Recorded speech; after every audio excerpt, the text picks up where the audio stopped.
the large granite boxes that are in the Serapeum. And I think you measured them personally by hand. You found out that they were almost perfectly square inside and polished. And they were in this long hallway and separated almost like it was horse stables. And they were kind of like depressed down into the floor a little bit too. And people speculate, or the Egyptologists' theory on this is that those were the tombs, right? That's where they put the mummies. I got into the one box that had the side had been blasted open, and it was probably the only one that had a corner that was missing on it, and you could crawl in there. Could you put my feet up there? Yeah. Oh wow. So. Okay, is this one solid piece of granite? Yes, the box itself is crafted out of one solid piece of granite, and the lid probably weighs about 25, 28 tons. Oh. It's huge. And so with that square, I pressed it up against the underside of the lid and up against the inside wall. Were there any gaps? No, there was like no gaps. I mean, I'm not saying it was as precise as that instrument. It was just a visual observation. Right. But anybody who has done any kind of skilled or precision work who looks at that photograph will be astounded by what they're seeing, because what you're looking at are two surfaces that are parallel to each other, and a flat lid that spans the width of the box. Right.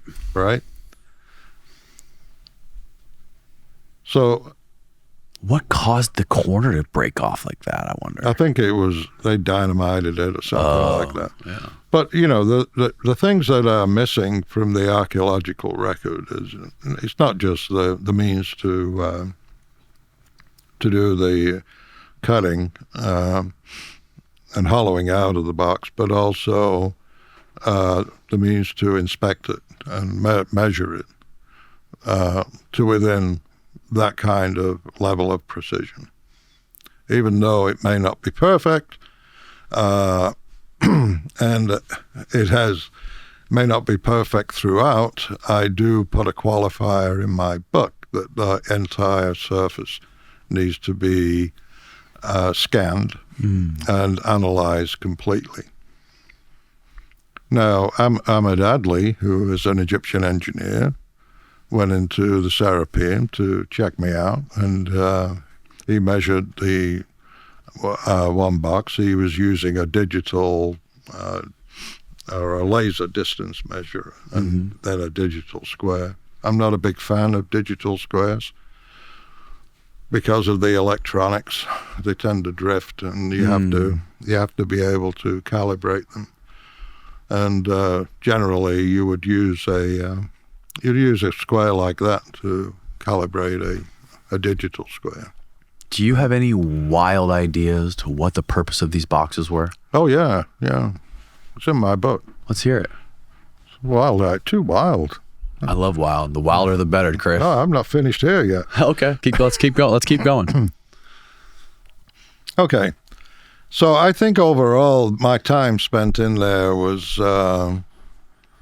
probably 10, 15 minutes, something like that. What was Zahi saying when he saw you squaring that up like that? Was he? Oh, he wasn't with me. I thought you said he went there with you. No, he stayed back at the Giza Plateau in his office. Is everything okay, Stephen? Oh yeah, I'm just stretching. Oh, okay. Yeah. So anyway, and look at that too. Above your hand on the left photo, the reflection of your hand. Exactly. That's wild. Right. So this is an ancient artifact.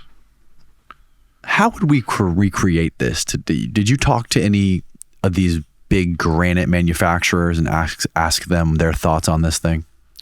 Well, I contacted 4 granite precision granite manufacturers, and these companies make granite surface plates and other precise objects like V-blocks, squares, angle plates, and things of that nature. Okay.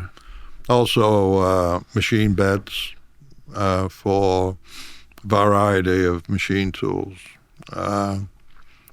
optical beds and stuff like that. You know, granite is very stable as long as you maintain the correct temperature. And so the only company that responded to my request was a company called Truestone. Truestone. Yeah, and they said that they didn't have the means to create one out of a solid piece. Meaning they would use 5 separate pieces and bolt them? Yeah, 5 separate pieces and bolt them together. And he said the material cost would be, in white, I think they said white granite would be like $175,000, and then there would be Department of Transportation costs would be extremely expensive. 50 grand? Right. But the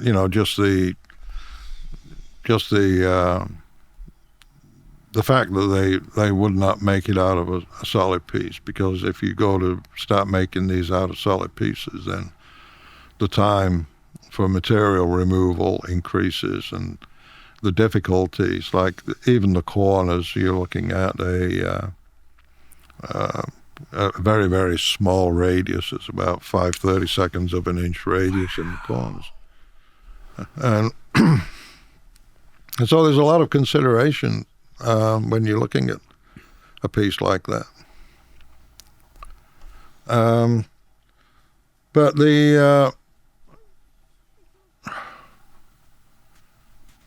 I started to, actually, I think it was in 2013 I was there, and I started to explore other parts of the interior, and I noticed that at the bottom, the precision seemed to fall off a little bit. On the floor of this thing? Yeah, near the floor of it. So there was it was obvious that, you know, that the box was not 100% throughout precise, within, I don't know, the tolerance of that gauge or close to it. Right. So even if you say, okay, given that the gauge is 50 millions, let's say that the accuracy of the surface is 1/2000th of an inch, which, you know, if it was, you would definitely see light coming through. 1/2000th of an inch. One or 2,000ths of an inch. That's like a human hair? It's like a human hair, the thickness of a human hair, which is fairly close. It's still extremely precise. Yes. And not what you would expect from a primitive culture or an underdeveloped industry or culture. There's probably nothing in this room that's that precise. Oh no, there isn't. Not even a like a MacBook Pro or like a TV. Like, do you think that TV is 1/1,000,000th of an inch, or what was it, 1/1000th of an inch square? I don't know. It could be. Just tell me what this was for. I'm not telling you that yet. Okay. Hold your horses. I'm antsy.